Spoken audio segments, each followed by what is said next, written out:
Basketball, water polo, boxing, tennis and volleyball. They were just some of the events with visibly empty seats as the London 2012 Olympic Games entered its third full day.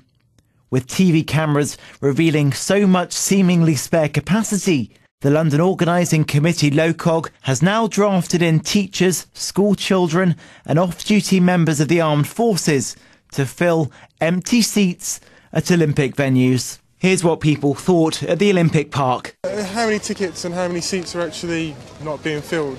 I think it might be a bit blown out of proportion. I don't think it's bad as people are making out. We got tickets on the fifth ballot and we had to pay a lot of money for the family to come and watch the games, and there's lots of my friends that would like to have come but can't because these tickets are going to the sponsors and stuff, and then they don't turn up. It is very frustrating. I think it's very disappointing, but these things happen with these big events. It's very difficult to get it right. I think maybe they could look at giving them through clubs and schools a bit more, but we have to pay the bills as well. But we're just delighted to be here. Yeah, instead they sold it to people like us. We would have bought it at the last minute and we would have the pleasure to go in at the same time. We would have been happy. However, the chairman of the London Olympics, Sebastian Coe, insisted that most venues were full of spectators as organisers launched a probe into blocks of empty seats at some events. Those venues are stuffed to the gunnels. You know, the public are in there, and I can speak from personal experience here as a member of a commission and somebody who's dotted around 4 or 5 different venues yesterday.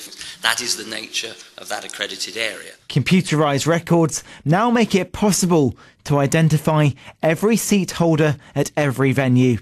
Lord Coe said unoccupied seats at some venues were due to accredited officials still working out their timetables. There are tens of thousands of people at this moment, the accredited family, that are trying to figure out what their day looks like. And so I don't think this is going to be an issue, right? Certainly it's not going to be an issue right the way through the games. More than 50 soldiers took seats at the North Greenwich Arena on Sunday morning when they were left empty by the Olympic family.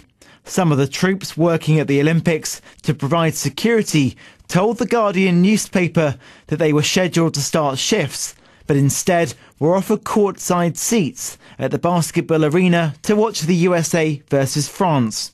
Lord Coe again. Yeah, it's obvious some of those seats are not being used in the early round, so that's why we've put the military in there, that's why we've got students and teachers in there. But please don't run away with the idea that this is a public response to these venues. It's not. I mean, those venues are humming and they're full. Organisers are now urgently seeking ways of filling any empty seats. Soldiers, students and teachers have all been allocated seats at some unfilled venues, with those involved in the security operation also being given spare seats in a bid to boost numbers.